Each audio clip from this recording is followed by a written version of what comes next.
And you've told me you've done chiropractic, acupuncture, taken medication, you've seen multiple doctors, done this, and this, but you're still suffering pain. So what have you done to try and correct the underlying? And the person will stop and go, what do you mean? No one's ever used that word correct. They've only ever focused on relief. This is why within the health profession, we've got to recognize who is actually focusing on the underlying dysfunction and rectifying that, restoring function, and who is there to make you feel better by relieving it.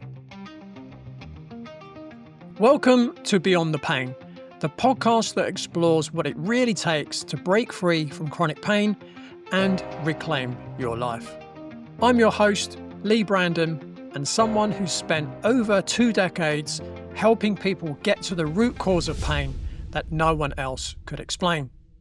Whether you're dealing with long-term back issues, joint pain, nerve discomfort, or mysterious symptoms that just won't go away, this show is here to help you go deeper. Because beyond the pain, there's clarity, strength, and power waiting for you. Each week, we'll uncover the physical, emotional, biochemical, and energetic causes of pain and how to transform them. Let's dive deep into this week's episode. In this episode of Beyond the Pain, I sit down with chiropractor Jason Gilbert for a powerful conversation about what pain really is, how to uncover its true root causes, and how to eliminate it through a truly holistic approach. We explore why taking responsibility for your actions and being willing to make the necessary and sometimes challenging lifestyle changes is essential to alleviating pain and reclaiming your quality of life. Now, just a quick note, Jason's internet connection wasn't the most stable during our chat, so the audio and video fade a little at times, and I did need to cut out some parts of this episode. But the insights he shares are absolutely worth staying with, and I will look forward to welcoming him back on the show in the future for a clearer and deeper conversation. Enjoy. Jason Gilbert, welcome to Beyond the Pain. It's great to have you on the show. Leigh Brandon, thank you very much. It's been an honor to be here and chat with you, mate. Yeah, I'm looking forward to this. So to kick things off, so I know that you grew up surfing, running, playing rugby, which is, for the American listeners, it's a real man's sport. And, dealing with back pain from a young age as well. What did discovering chiropractic at age 17 change for you? And how did that shape your life and your career? Yeah, great question, mate. I actually started feeling pain around 7 years of age. So because I was so young and it would come on after running, I was a long distance runner, I would play rugby or surfing. Because it was always associated with those sports, I actually thought it was normal. Like a bit like being hungry before you eat. Because after it, I'd feel pain and a certain amount of time would pass and I'd wake up the next day and I'd forget about the pain again. So obviously at that young age, I hadn't any idea that pain was a normal reflex. Yeah, and it was trying to advise me there were already problems that I found out later on. I'm sure we'll talk about as well now. But at 17 years of age, let's say 17, 18, I had a few things happen. We owned a health food store, my family, and I worked there on the weekends, which is incredible because I was always coming in contact with really interesting people, especially interesting elderly people. And I was fascinated by what their tricks were to keep them healthy at that ripe old age. And in all of that, I guess I complained of back pain when I saw a person come in and he was telling me about his experience with chiropractic. And I was like, wow, this is interesting. He said, what are you studying? And I was studying science. He said, what are you going to do in the Bachelor of Science? I just went to the chiropractor. I hobbled in there. 5 minutes later, I'm pain free. I'm like, this is incredible. What do you mean? Like, how's this work? So yeah, that was one of the first things. And that coincided with an ex-world champion, Tom Carroll, surf champion, 3 times world champion, telling me to go to a chiropractor because I had this back pain. So, in life, sometimes nothing's a coincidence. And a couple of these things happen within the same week. So I went to a chiropractor, had great results, and then I decided to, enroll for chiropractic school. What I would say though, and we'll talk about that as well, is that I later learned that the relief I felt was actually a Band-Aid.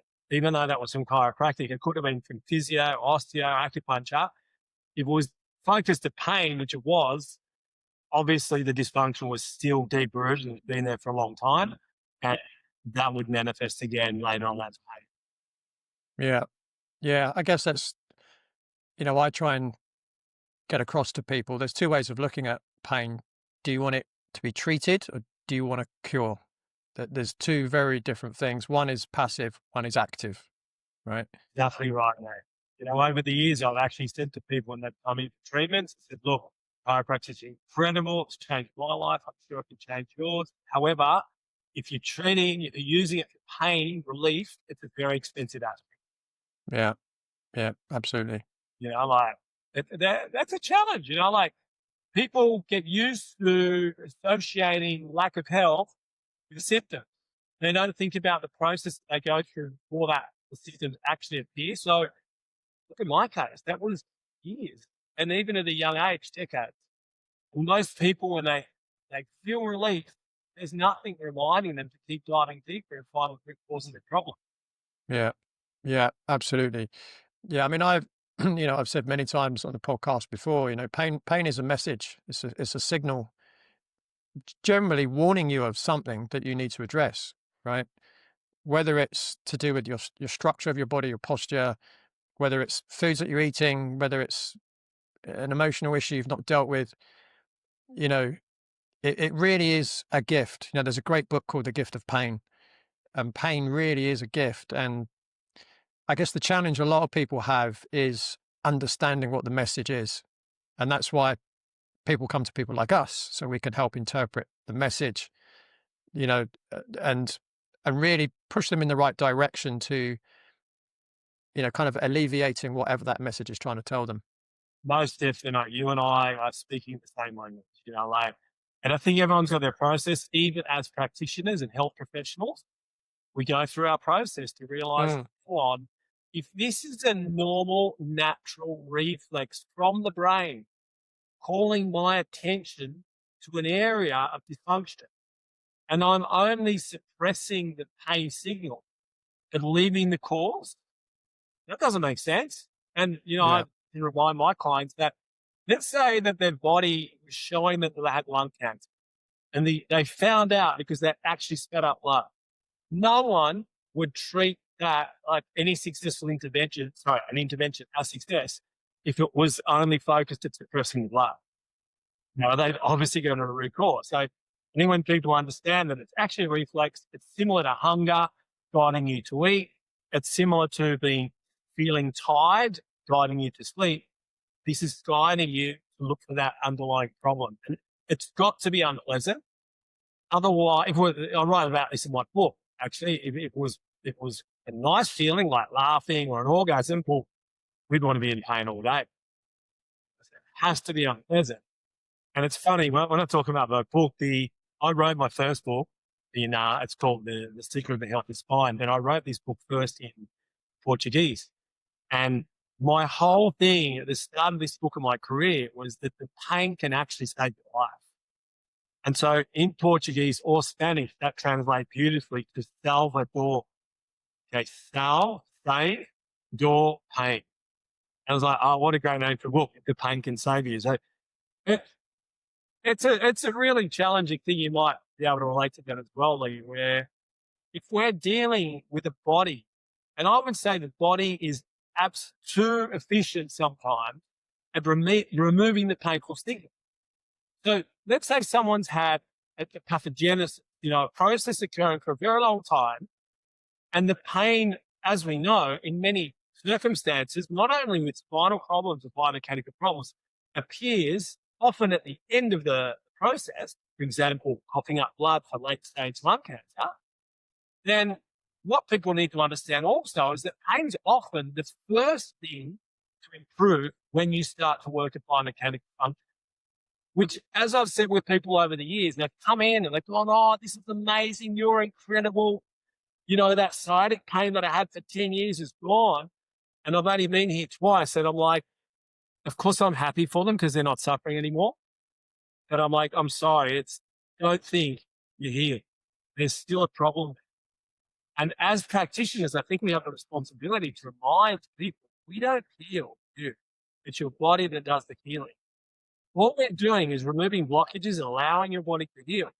And then hopefully we'll probably talk more about that. But that's when the fun starts. But I really have most success with clients that take a little while to get their state back. Like the ones that come out of pain, get out of that painful state pretty fast.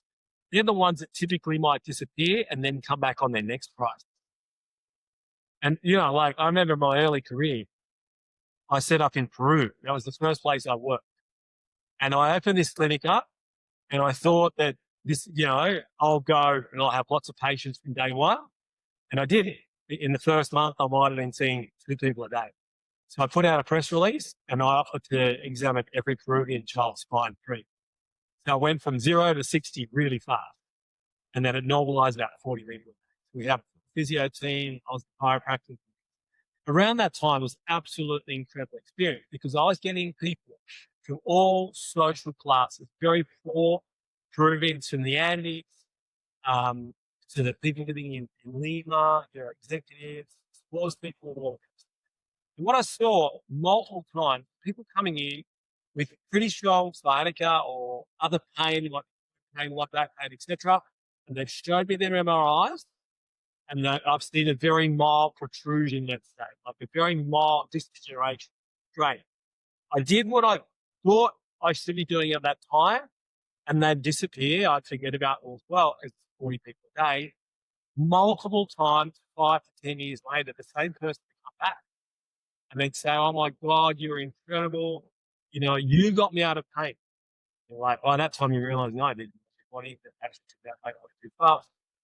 I'm in pain again. We get an MRI or something's down and go, oh my God.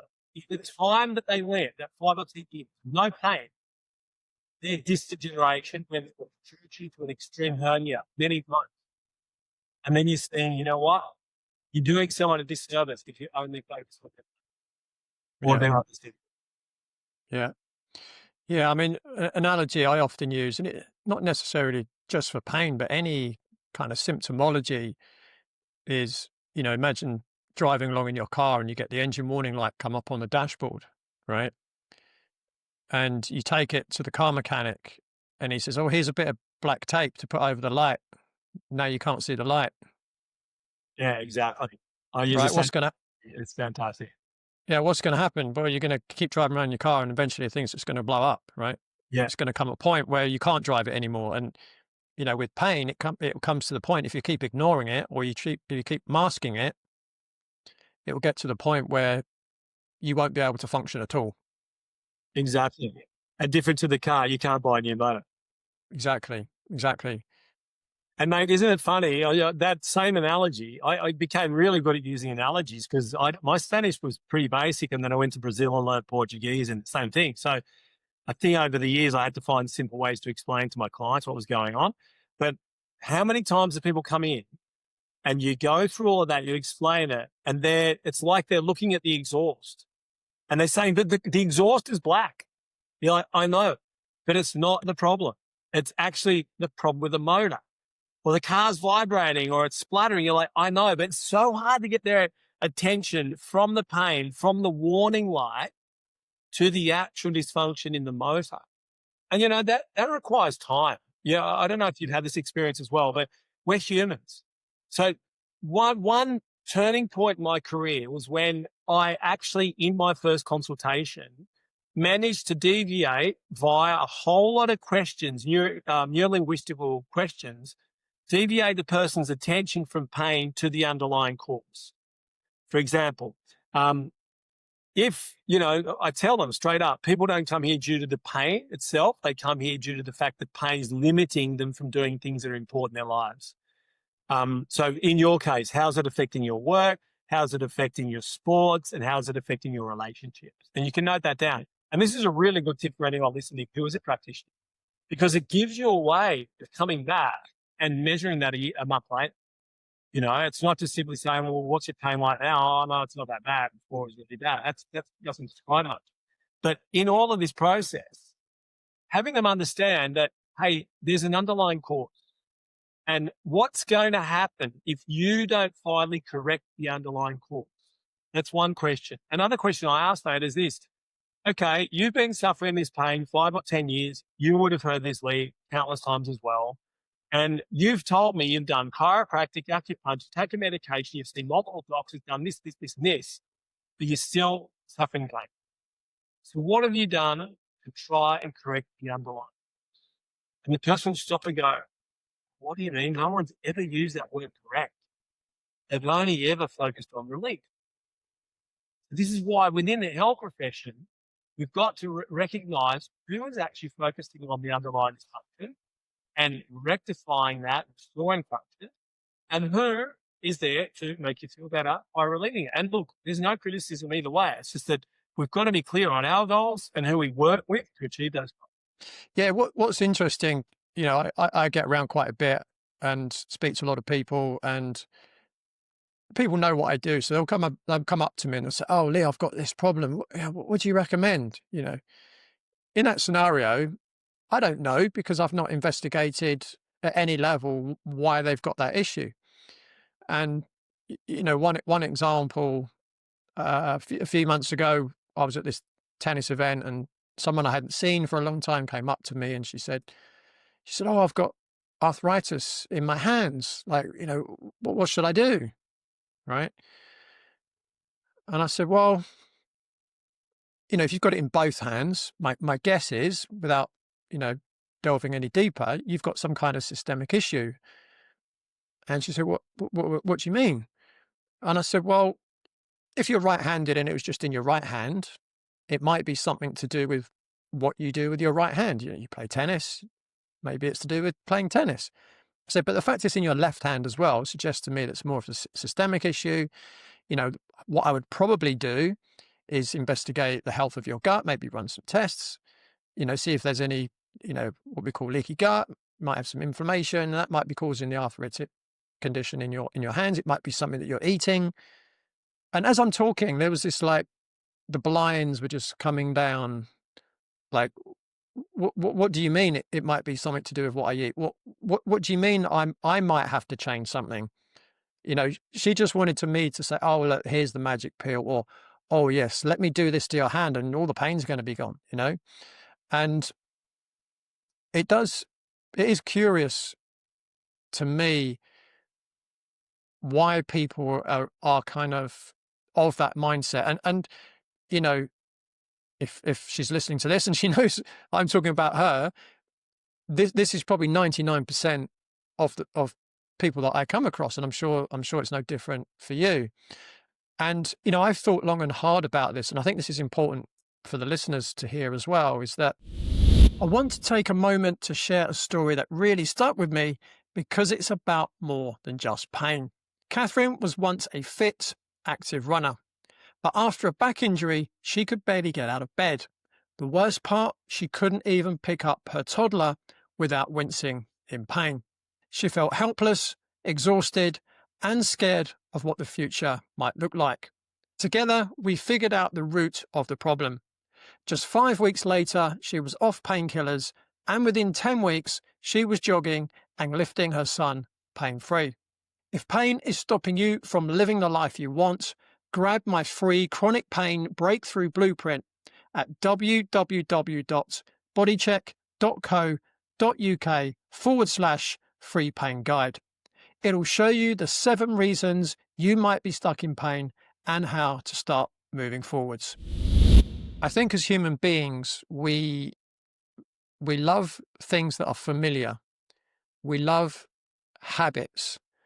And when something is unfamiliar or it's breaking a habit, it makes us feel on edge. It makes us feel a little bit nervy. We're not comfortable. We're feeling it's something outside of our comfort zone. And what I try and get across to all of my clients is that if you want to achieve something amazing, you won't do that in your comfort zone. Yeah. And if that amazing thing is getting back to, being able to be active, to play sport, maybe to do your gardening, to be able to pick up your toddler from the floor, to be able to go to work, be able to sleep at night, because, a lot of people tell me they can't sleep at night because of pain. right? And I say to them, imagine having 8 hours of sleep every night for at least a week. How would that feel? Oh, amazing, right? Well, okay, that's great. But what you're going to need to do is to go out your comfort zone, right? In your daily habits to be able to get that. Is that worth changing for? You know? So, that really backs up with what you were saying earlier. But I just think that people in pain, again, because I have this conversation so many times in a week, and I'm not even talking about clients, I'm just talking regular people that I bump into. And, because they know what I do, they ask me questions. And of course, outside of my normal work environment, it's very difficult for me to really get into the nitty gritty and help people. But as soon as I start to explain, okay, well, it's you that needs to change. It's not me that's going to fix you. It's just like this, say, like it's like a blind is coming down, you know, they're kind of like a rabbit in the headlights. What do you mean I'm going to have to do this myself? You know, and that's, I guess, for people like us, it makes our job quite interesting because it's not just about rubbing the bit that hurts. No, It's about getting them into the right mindset to be ready to make the necessary change yeah. to lead the life that they want, that they can't at the moment because of the pain, because the pain is limiting what they can do. And again, that comes back to what you said at the beginning.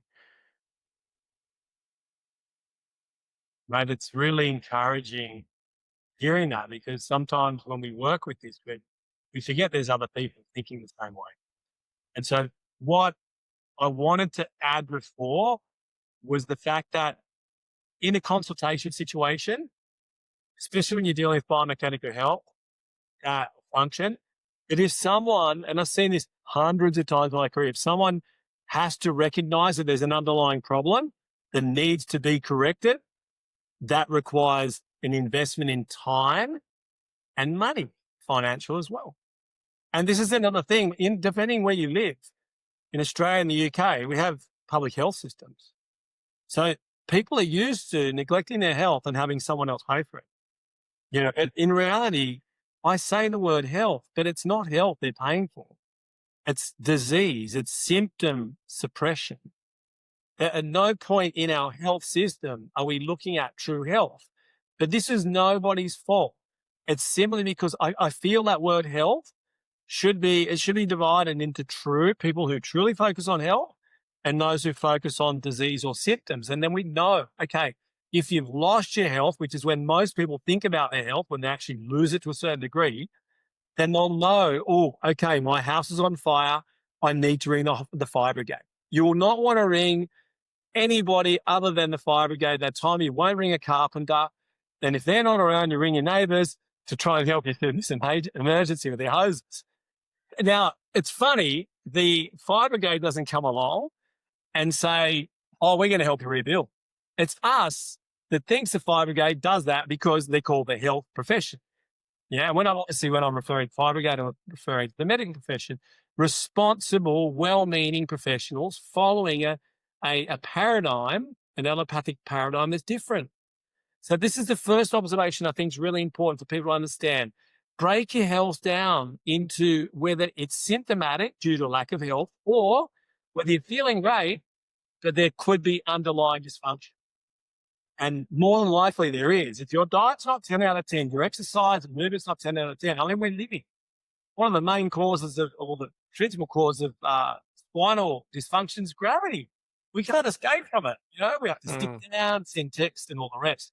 And mate, the other thing that I'd say in reference to what you're saying is that we're born with a health bank. Let's say we're born multimillionaires.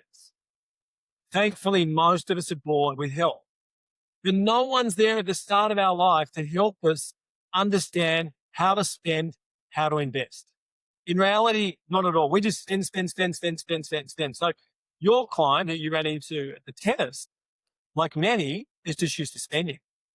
Spend. But as you know, hey, if you want to save money and you want to increase your wealth, well, that requires discipline. That might not be easy if you have to refrain from doing other things that are fun. No, you'll be saving, or investing in something that might have a long-term return. Hey, that ain't fun.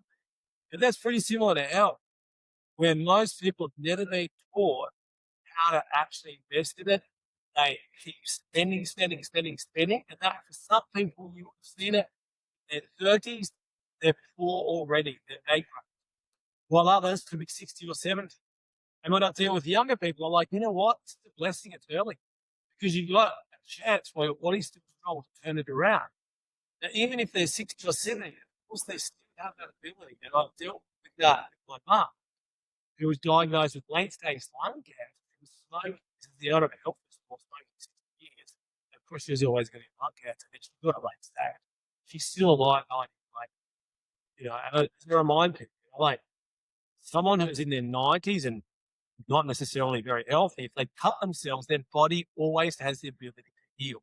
Maybe not as fast as someone who's 10, 10 years of age. But if we believe in the inherent curative abilities of our body and remove the blockages and give it what it needs, it will do the job.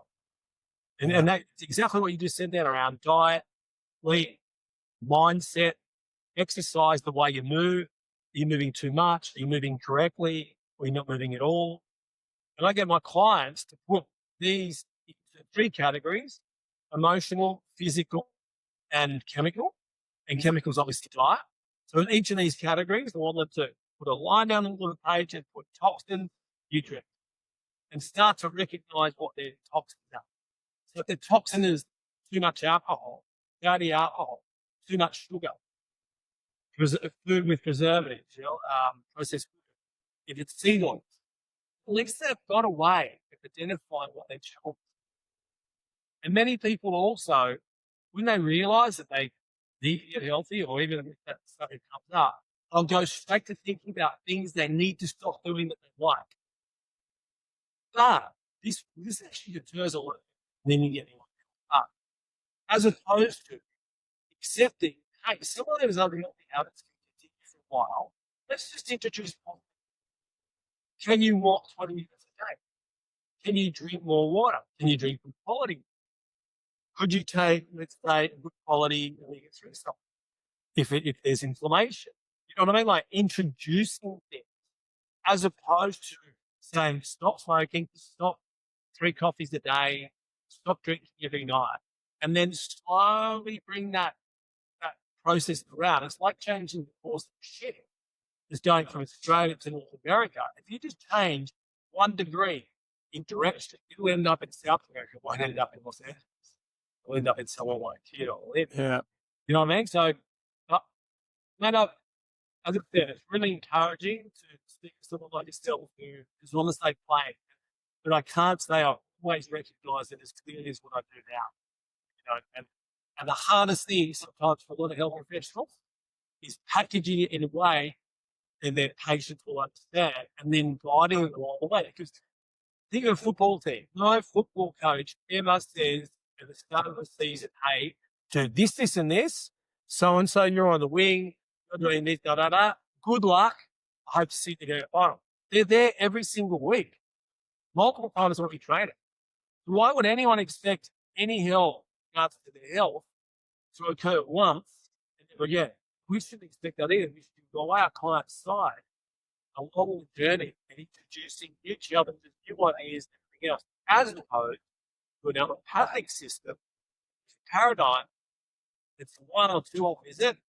When they're not feeling good, take this, and if the symptoms go up, well, that's they're not encouraged to think about their health life. Yeah, something you mentioned earlier was the spine. So why would you say, in your view, is back pain so common? And why do you feel so many people find it hard to treat? Let's take a moment for Connor's story, because if you've been sidelined by injuries that just won't go away, you'll relate. Connor was a dedicated tennis player struggling with multiple injuries, knee pain, shoulder issues, and a bad back. He couldn't play properly, and it was crushing his confidence on court.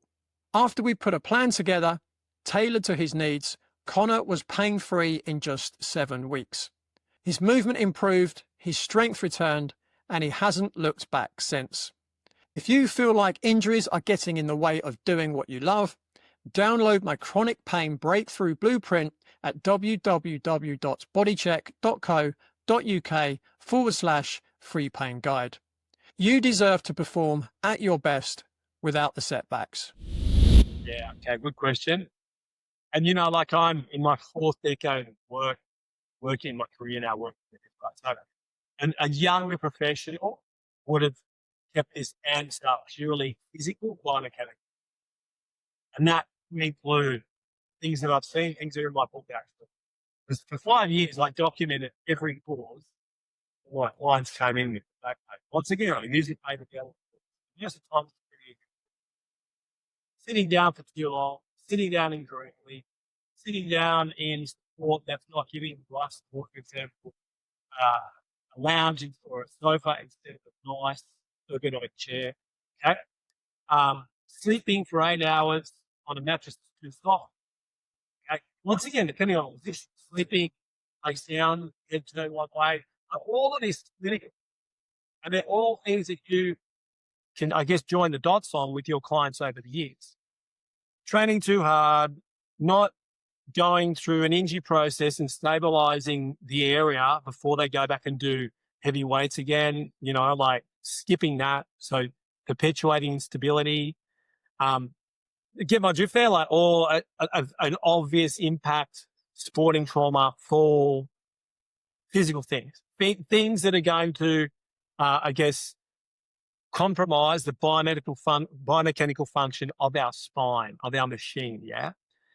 Anyway, my work in particularly Sao Paulo, but also Lima in Peru, was with people, predominantly executives, people who spend hours every day in traffic, people with, 4 or 5 things, really important things to do in a day, but only permitted to do 2 or 3 because of the traffic. So stress is through the roof.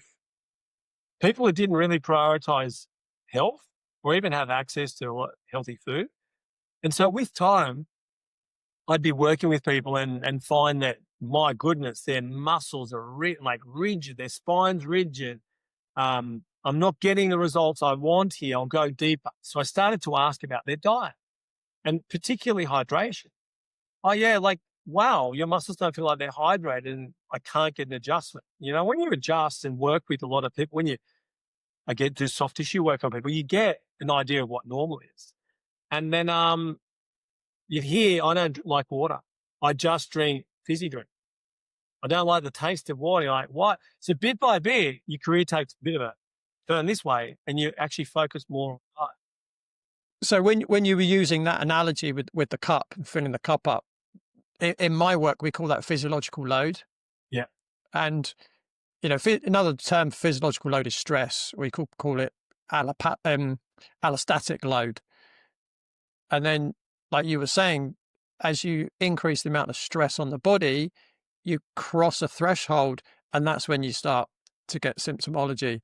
And again, that is something I visually explain to clients as well, and then explain to them, look, what we need to do, these are all your stresses that I can see you're experiencing right now. What we need to do, we need to reduce the stresses on each of these levels. And then I say, and the way we do that, and then I list out the things that they need to do to reduce the stresses on those levels. So I find that can be quite helpful for people to see the why. Why do I need to do that? Why do I need to perhaps eat less cake, eat less biscuits, drink less alcohol, perhaps stop smoking, maybe don't go to bed late every night, staying up late watching TV, etc., etc. It kind of gives people that path, but then again, it always has to come back to, okay, so is it worth giving up those things? Again, that's their comfort zone. Is it worth giving up those things if it means you can play sport, it means you can pick your kid up from the floor, that you can go to work, that you can get a good night's sleep, or whatever it might be? Again, it's their decision, and it's no real skin off my nose which way they want to go. Do they want to stay where they are? And a question I often ask clients is, imagine sometime in the future, hopefully quite a long time in the future, it's your funeral and you're looking down from above what is everyone going to be saying about you over that period of time from now to, whenever you pass? What are people going to be saying about you? Will they be saying, oh, wow, yeah, he didn't look after himself. He was always in pain. He was, he never got back to playing the sport he loved to play. He couldn't really do much with his kids. He didn't really live a happy life. Or do you want to be able to people to say, oh yeah, he was in that situation and he managed to turn it around and he was able to get back to playing sport and playing with his kids and, and then played with his grandkids when they were born. And, I think sometimes people have got to take a big step back and have that helicopter view and say, is this really what I want for my life? Uh, And some people might. And it's like, okay, well, I'll support you in every way you can, but there's no point me taking money from you if you don't want to follow the advice that I'm going to give you that's going to help you get there. Exactly. 100%. 100%. And then another thing is to add to that is just ask people, hey, how do you want to be living? What do you love doing? What do you love doing? I love being with my spouse. I love being with my kids, my grandkids, whatever it is.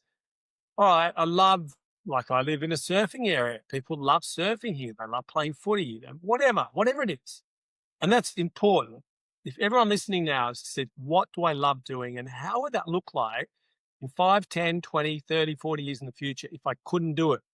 If pain, an avoidable pain or symptom that I have right now, my body's telling me I've got, manifested to the point where I couldn't practice that or I was in pain all the time. And once again, as we said before, how would that look if you couldn't sleep well? How would it look if you couldn't eat?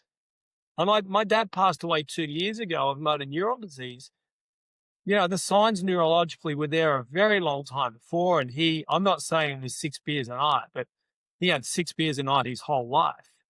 We've got to understand if we introduce enough toxins and there's not enough nutrients, well, look, we don't know what can happen. We just know that the requirement for 100% cell function, is a sufficiency of nutrients that the body's genetically required to receive, and a minimum or zero of toxins that it cannot genetically receive. So you know what I mean? He couldn't eat. He actually couldn't eat for the last 5 years. So if you're having challenges, imagining this could happen to you, go and speak to people, dive deeper and learn about the evolution that people go through when they are sick and how they are limited. Because, hey, it can happen to anyone if they don't look after their health. Yeah, absolutely. Just sticking with back pain, because I don't know about you, but it's certainly the most common pain condition I tend to see. For the listeners, what would you suggest is the best way to prevent back pain in everyday life? Okay, so many things we could do, but move well when you move. And if you're not moving, move. Do it in a way that's kind to your structure. And then support your structure well when you're not moving. Okay, so let's say someone works sitting, they've got to sit down to eat, they've got to sit down to commute, they've got to lie down to sleep. That's a long time during our day that a body that was meant for movement is actually in a state without movement. So that means that we've got to be well supported at those times. Yeah. And secondly, when we are moving, first, if we're not, we really need to look at how important that is. All right. If we just go back to something simple, and if we can walk, I've had spinal surgery, okay, or 5S1, microdiscectomy. And that's when I learned firsthand, I was a bit of a, pretty full on exercise person going, oh no, if I'm not sweating and not suffering, I'm not gaining. Well, I've learned firsthand that walking is incredible, and that's the advice I've consistently given to people at certain stages. And I've gotten the feedback for the last 15 years as well in regards to just how good walking is. So go and walk. Most people equate exercise with going to the gym. If they don't like the gym, they won't go. So I just say, what do you like to do? What did you like to do way back when you used to exercise? And those two right there, mate, so important.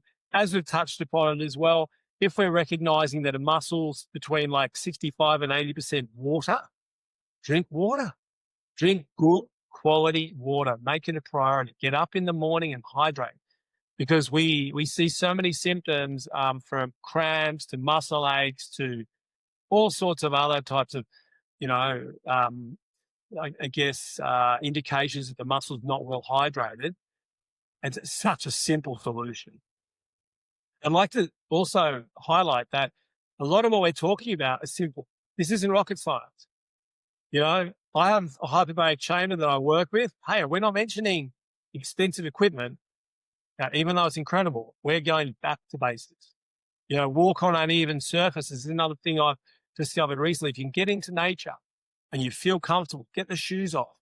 Go and walk in uneven areas, just to keep that proprioceptive neurological function of our body with the brain, that relationship open. There's so many tips, mate, that I could give. And as I've mentioned, I wrote a book on it, and that was a book that, interestingly, the causes grew. I had the list to grow and grow and grow and grow. And then it got to a point where it didn't grow anymore. Like now and then I'd find a new problem in my early career and write it down. But most of us suffer from the same causes that cause back pain. If you ride a motorbike, and work in areas in the jungle in Peru, and people sort of bent over, and it wasn't a coincidence that a lot of them came in with, the problems at the base of their neck.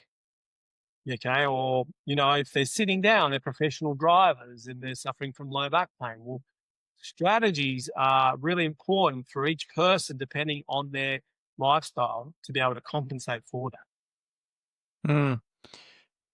What I find quite interesting, and I'm sure you've come across it as well, and this kind of comes, I think, generally from the kind of pain science field, is that they often suggest that there's no link between posture and pain. Right? Yeah. Well, have you come across that? And if so, what do you think about that? Hi, everyone. Now, I have something new in the works that I'm really excited about. I know that not everyone can access or afford my one-to-one coaching, even though it can be life-changing. That's why I'm putting together a simple online group program designed to make my support more accessible and affordable. The mission stays the same: to help as many people as possible take control of their pain and live a life without limitations. At this time, it'll be in a supported group environment with a clear step-by-step plan, a setting that can be both powerful and motivating.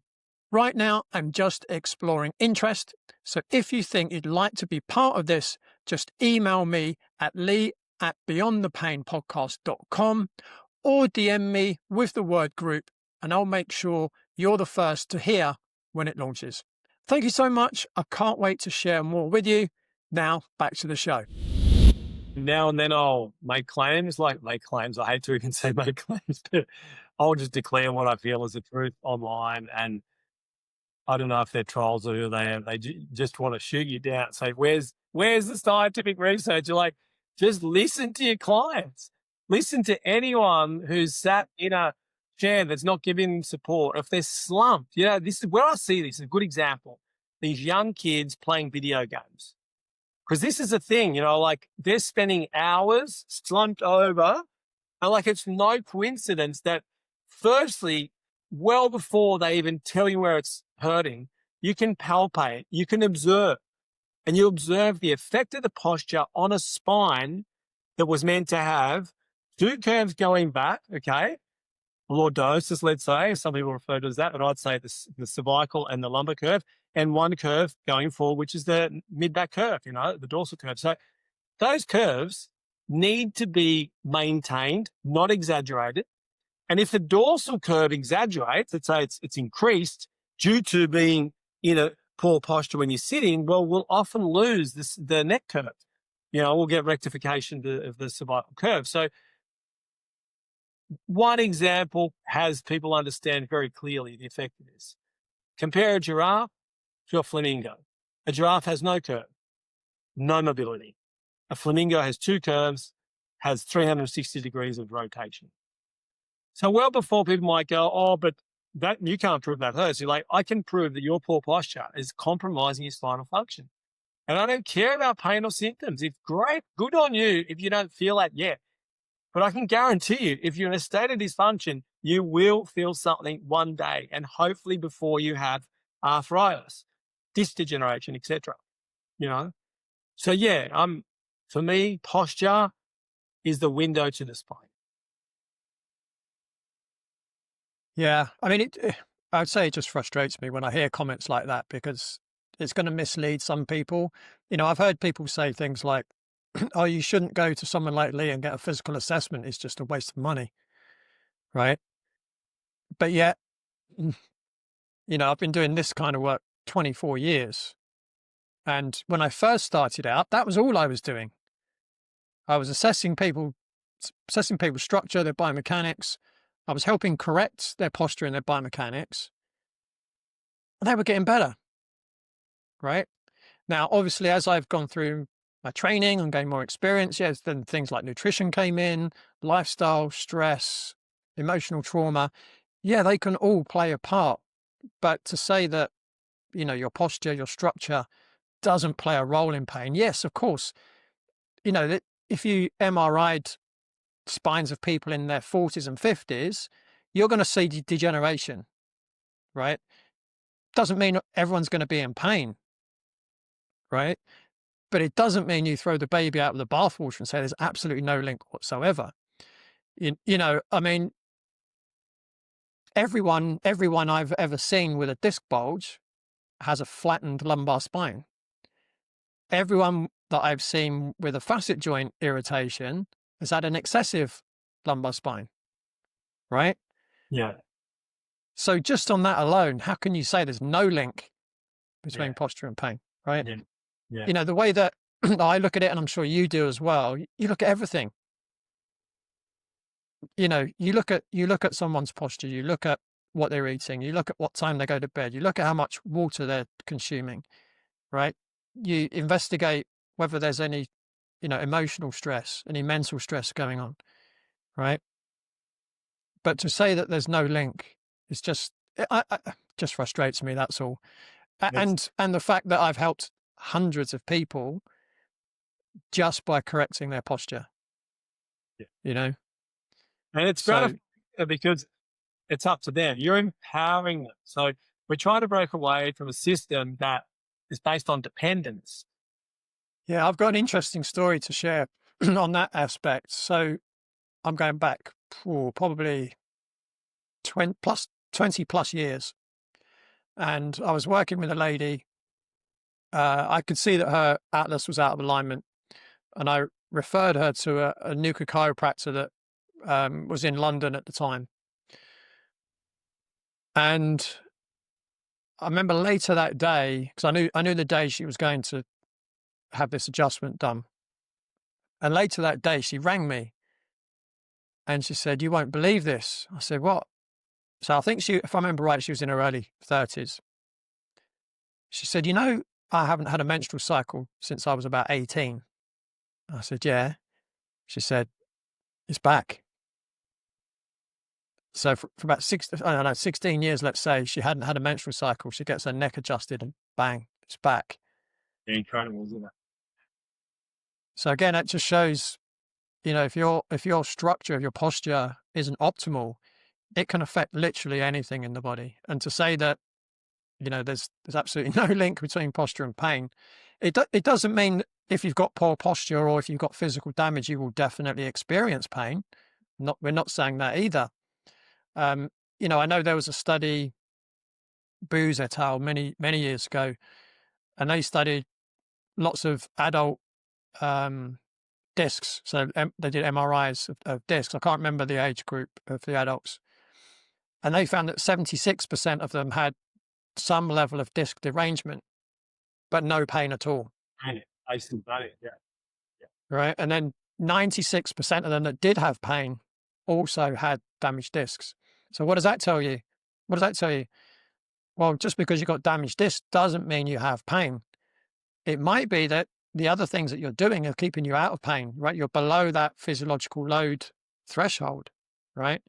But it might also mean that if you're sitting too long, or maybe you're doing heavy squats in the gym with poor form, maybe one day, like happened to me, you might have quite severe disc herniation. So I had L4-5, L5-S1 disc herniations.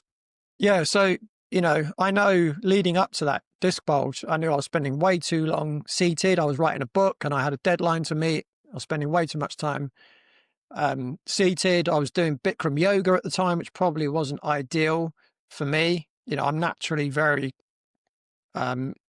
immobile. You could call it stable as well. But to take my joints through ranges of motion that they couldn't really go through, probably didn't help with my discs. Maybe there were other reasons as well. Maybe there wasn't enough downtime in my diary. That's in the region of the second chakra. That's about rhythm and flow. Maybe there wasn't enough flow in my schedule at the time. So maybe that was something the pain was trying to tell me.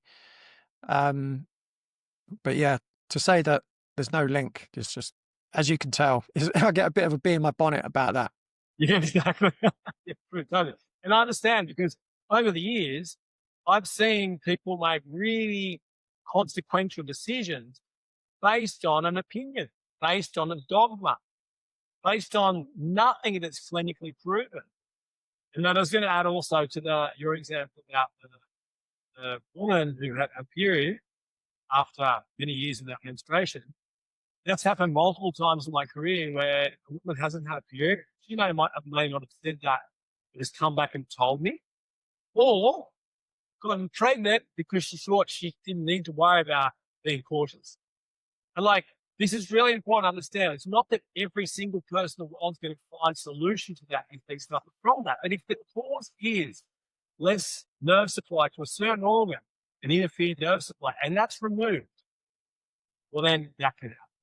So, there's so many things we deal with, and people go, oh, is it a miracle what you do, or this or that? Look, we don't take responsibility for the victories or the pain, because it's the body that does the healing. The allopathic one that focuses on that only, then success would be getting on top of their vertigo, or here, take this for a headache. However, what about the poor brainstem that continues being pulled by poor posture? Where does that come on in the long term? So over the years, there was a moment I had 4 clinics in Peru, 10 clinics in Brazil. And what I'd say to the chiros and physios who work for me was that they had a moral obligation to have their clients understand enough to make the right decision. Because if a person doesn't understand that, you can imagine where the path could go. That could lead to a lifetime of dependence, medication, and the existence of that underlying problem, as opposed to the person being informed and empowered to look after themselves and focus on the cause. Also dealing with someone in the health profession. So yeah, they're really important moments for anyone suffering pain or symptoms. I guess instance we're talking about back pain, really go deep. We do not want to end up on the surgeon's table. I don't know whether you operated, mate. It sounds like you No. would. Mine was severe. Unfortunately, the body doesn't always tell us strong enough or in a way that stops us in our tracks to be able to take note. My warning after kite surfing for a week and not changing my base with huge torsion was glute pain and intolerable sciatic pain, 10 out of 10 pain. For 2 months, I was doing everything I could to get on top of, because my specialty in Brazil was helping people avoid surgery. I was in a very fortunate position to receive clients, patients from neurologists and orthopedic surgeons who'd, work with their clients, send them to physios and all, and tried lots of things, but had heard about my work and said, just try this. Because they'd often look at an MRI and they'd see that it wasn't a serious hernia, or that wasn't serious in regards to what their experience taught them. So I had this it was a blessing to be able to get these people and work with them and help literally hundreds over the 20 years I was in Latin America avoid surgery. However, I was humbled because my case was truly surgical. And that's why I say, thank God for modern medicine when we need it. Thank God the fire brigade's there to put that fire out when we need it. However, no fibrograms was by my side after surgery guiding me towards how I'd rehab. And that's another thing I'd say. Anyone going through surgery, being through surgery, that probably relate to it, it's not within the paradigm. So you have to find physios, you have to find people like yourself, Leigh, to be able to guide you through those stages of recuperation so that you're strong forever and you're not back on the surgeon's table before you know it. So I guess I had a equally humbling experience because I'd been helping people overcome lumbar disc issues for 12 years when I had my issue. And, you know, one of my first emotions was embarrassment, right? Because the same things you do to heal that are the same things you do to prevent it. And so to go through that again, for me, you know, it was a very humbling experience, but it was a very educational experience because it's all well and good understanding the science, understanding what's written in textbooks. But when you go through that experience yourself, you learn probably just as much, if not more, than you did actually going through the training. Because, you know, you're sat there and you're in pain, the slightest bit of flexion in your spine, you get that sciatic pain shooting down your leg. And now you've got to put socks on. Or sneeze. Right? Yeah. Right. How'd you do that? Yeah, I'm actually thinking about it. Yeah, remembering now. So, yeah, sneezing was, you had to really kind of brace and, you know, because that, yeah. And even laughing would be painful. You wouldn't want to be constipated either, right? No. Luckily I didn't have that, but yeah. So talking about the spine, talking about disc herniations, in plain English, can you describe for the audience perhaps don't know what a herniation is, but also what is osteoarthritis? Yeah. And do either of them necessarily mean that you will have back pain? Yeah, really good question. Tell me something to make this explanation. Does that, if I hold up there, can you see that? Yeah. Okay, so what we've got here is a segment. There's a vertebra, one above, one below, and a disc in the middle. So you can see there, I'm trying to hold that as level as possible. You can imagine that there's a spine here that needs to be straight. So if we turn it this way, here we have the facet joints, the articulation, okay? And we have the nerve root right here between each disc. Now, can you imagine how challenging it is to go through our whole lives and not misalign this spine through all those things we've mentioned? Impacts, sporting impacts, falls, poor posture, you know, poor work practices, etc. So what I compare this to is like the wheels of a car. Now, those traumas that influences are like holes and bumps in the road. So therefore, it's very difficult to maintain the wheels of our car aligned, right? All right. Now, if the wheel's misaligned, we have a tire. So this disc, let's think in terms of a tire. If that wheel's misaligned, you can imagine with uneven forces on that, there's going to be more compression one side than the other. So what happens is, because the disc is around 60 to 80% water, with time, we get a dehydration of the disc, right? That means that water is leaving the disc due to uneven forces. Now, once again, when I explain this to people on an MRI, they've never had this explained by anyone. But it's basic. It's literally, hey, we just have to ask the right question. Why is it happening? So if I turn it like this, then we can see, okay, this is nice and healthy. These are the annular fibers around the disc, and they're all nice and intact. Now, as water dehydrates, and we can see that on an MRI because it loses its color from like a white to sort of shades of gray and then black. This is what we get. We get these annular fibers weakening. So I'm just going to put the normal one down now. We're going to get these fibers weakening. As they weaken, their ability to contain the nucleus is challenged. If the load continues, this is the whole thing about posture, the whole thing about not correcting it when we should, or only dealing with pain, well, this will continue, right?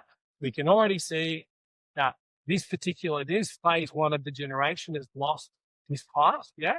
But look at this. Remember those nerve roots? Look at one here compared to the other one. There's slightly less room here.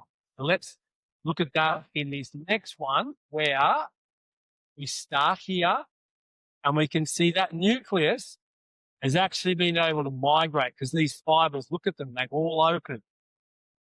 When I say open, they've ruptured.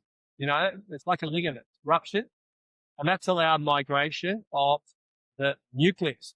So what a lot of people don't understand is that you can have a protrusion or a disc hernia that's asymptomatic, like you mentioned before, Leigh, simply because it's not interfering with the transfer of messages from the brain to the body, okay, the neurological system. And look at this, this is a whopper of a hernia that's actually affecting this nerve root. Now, if you compare the height of that one to this one, you can see that it's lost a lot more water, dehydrated, and that's allowed further degeneration of the disc. Now, what's interesting, so I just defined protrusion and hernia. Now we're going to get in and say, well, why is there arthritis? Why is the deposition of calcium occurring? And this is an interesting strategy, okay? Many people have different ideas on this, but after those 20 years in Latin America, having everybody x-ray beforehand, and you could see a correlation between where they hurt or where their scoliosis was and what side of the spine was the concave side and where these osteophytes or bone spurs were occurring. So it's obvious that the body's depositing calcium to close movement down. The brain's really intelligent. It doesn't want you to compromise the neurological function of the body. And it'll do almost anything to stop you. In most cases, if you've had pain, that's number one. Crisis, number two. If you're in crisis and you've only focused on the crisis and the suppression of pain, hey, this is what you're ignoring. And unfortunately, the body, being intelligent, also goes, well, what's the point of causing this unpleasant signal? Because they're not taking it seriously anyway. They've got to get on with life. They've got to, serve family, work, kids, and all the rest. So anyway, this is how problems, like what the example I gave earlier on in my early career, that I'd see protrusions come back as pretty bad hernias. Yeah. But then if we're looking at arthritis, it's a very slow process. So to me, small osteophytes are a sign that there's an uneven load. It's been in a state of dysfunction for a long time. Very rarely will you get these osteophytes heading back towards the nerve root, which is actually my case right now. I've had surgery, whatever, through my work, maybe the fact that microdiscectomy is a newer procedure. It's lost more disc height and a really beautiful bone spurs like this. So certain things I'm doing at the moment are causing pain there. So once again, will I need surgery? Maybe, but at least I understand when and how and why. Okay. And then I'm just going to go to the next stage, stage 3 of degeneration. Look at these two, and you can see how this is like almost total loss of disc height, and those osteophytes have almost grown to the point when they're touching. So that's almost total fusion occurring there. Okay, once again, remember that easy analogy. Misaligned wheel will wear out the tire on that side faster. So, I used this analogy earlier about arthritis. If that wheel's misaligned, why aren't all tires worn out if it's a full body systemic process? It's obviously degenerating in the area that's taking on the extra load. Guys, that's osteoarthritis. That's arthritis caused by biomechanical dysfunction. This isn't psoriatic arthritis. It's not rheumatoid arthritis. Okay, there's other causes behind that. But this is biomechanical, osteoarthritis. Beautiful. Right, they're really, really good models. So if you're listening to this podcast, I'd suggest you jump onto Spotify or YouTube to make sure you watch that demonstration. That was great. Mate, no, lucky though, just there in front of me. I didn't plan to have them there. There you go. You can pull a pelvis out of my hat.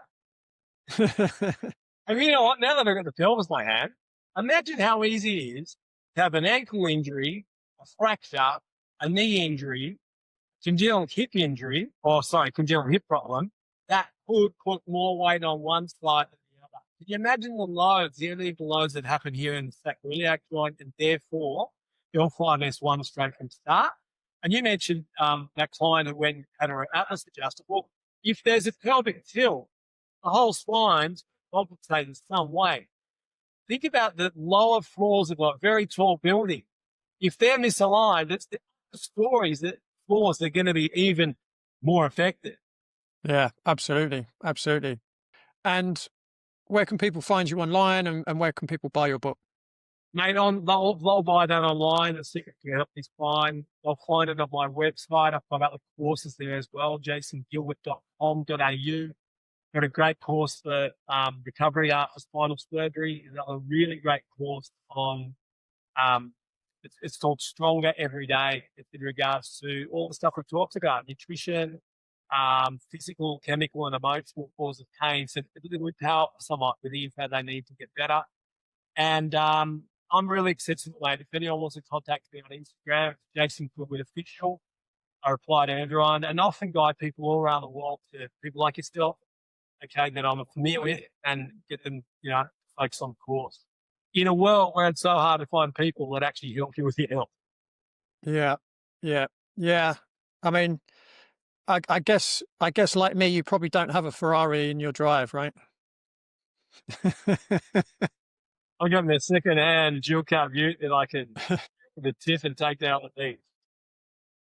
Yeah, I mean, that's another whole rabbit hole to go down. But yeah, there's not a lot of money in actually helping people. There's a lot of money in keeping people sick, though, unfortunately. Exactly. And that's a really good point. We choose this because I often say my currency is gratification. The gratification that we get by hearing an example like you mentioned before, the woman who didn't have a period all they needed another period, or someone get pregnant, or someone who wasn't sleep 8 hours a night, someone who was walking, has just finished a fun run, or whatever it is, that is currency. And I think we're in a beautiful time in human history where the focus is coming off what you have, okay? But it's actually focused on what you give, I guess, what your purpose is, what you be instead of what you have. Yeah, yeah, absolutely.